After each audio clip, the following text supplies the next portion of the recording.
Welcome students.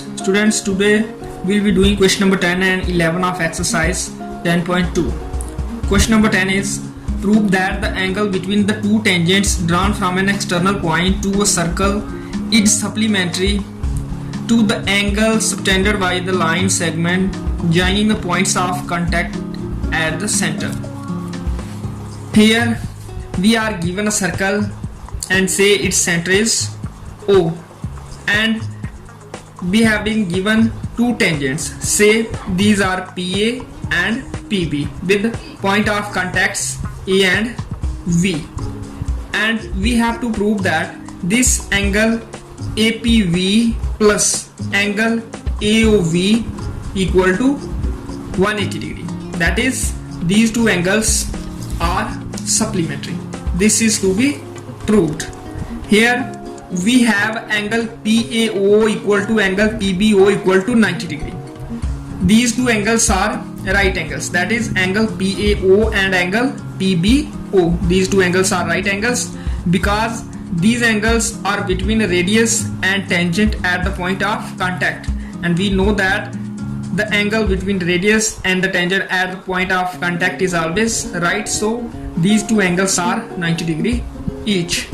Now we also know that sum of four angles of a quadrilateral is 360 degree always, so sum of four angles of this quadrilateral PBOA should be 360 degree. Now its four angles are angle PAO, this angle, then angle PBO, this angle, angle APB, this angle, and finally angle AOV, this angle. Sum of these four angles is 360 degree.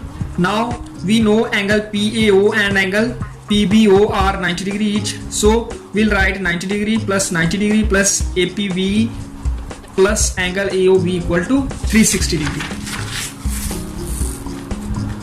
Now 90 plus 90 180, and angle APB and angle AOV and 360 degree has come as they are. Now we'll shift this 180 degree to the right side, it will become minus 180 degree, and when we subtract 180 from 360 we get 180 degree. That is, the sum of angle APV and angle AOV comes out to be 180 degree. That is, these two angles are supplementary, and this was to be proved. We can see that we have to prove that angle AOV plus angle APV is 180 degree.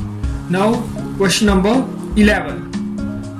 Prove that the parallelogram circumscribing a circle is a rhombus. We have to prove that a parallelogram which circumscribes a circle should be a rhombus. So in given we have a parallelogram, say it is ABCD. This is a parallelogram and it circumscribes a circle, say center of this circle is O. Since ABCD is a parallelogram, therefore AB should be equal to DC and AD should be equal to VC, because opposite sides of a parallelogram are equal always. So we have AB equal to DC and AD equal to VC in given. Now we have to prove that ABCD is a rhombus, that is AB equal to DC equal to AD equal to VC. That is, all the four sides of this parallelogram should be equal. In proof, we'll write since lengths of tangents from a same external point are equal. That is, if we draw two tangents from an external point, then lengths of these tangents is always equal. This is our theorem number 10.2. Therefore AQ should be equal to AP, because AQ and AP are tangents from same external point A. Similarly, VQ equal to VR, DS equal to DP, and CS equal to CR. We get four equations from this theorem 10.2, that is, lengths of tangents from a same external point are equal. Now we'll add these four equations as we did in one of the previous questions. Similarly, first of all, we have to prove that AB plus DC equal to AD plus BC.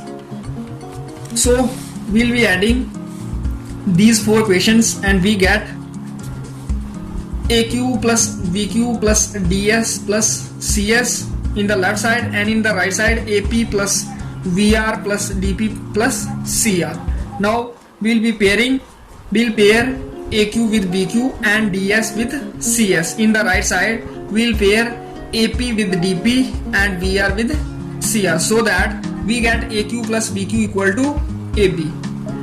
This is AQ, this is BQ, and DS plus CS, this is DS, this is CS. So we get DC, and AP plus DP will give us AD, and VR plus CR will be giving us this BC. So we have AB plus DC equal to AD plus BC.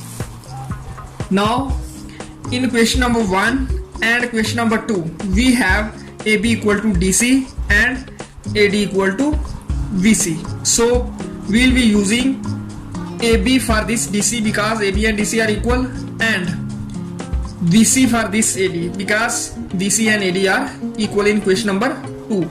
So we get AB plus AB in the left side and BC plus BC in the right side. This will give us 2AB equal to 2BC. 2 will cancel this 2 and we get AB equal to BC, which implies AB equal to BC.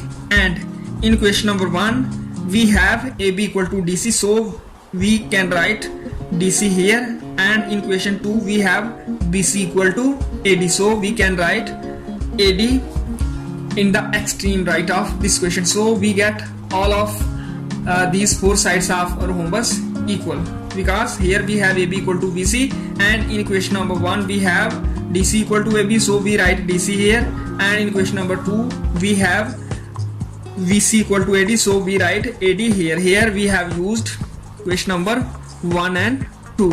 Using question 1 and 2 we get what is to be proved. In this way we have to do this question number 11. Okay.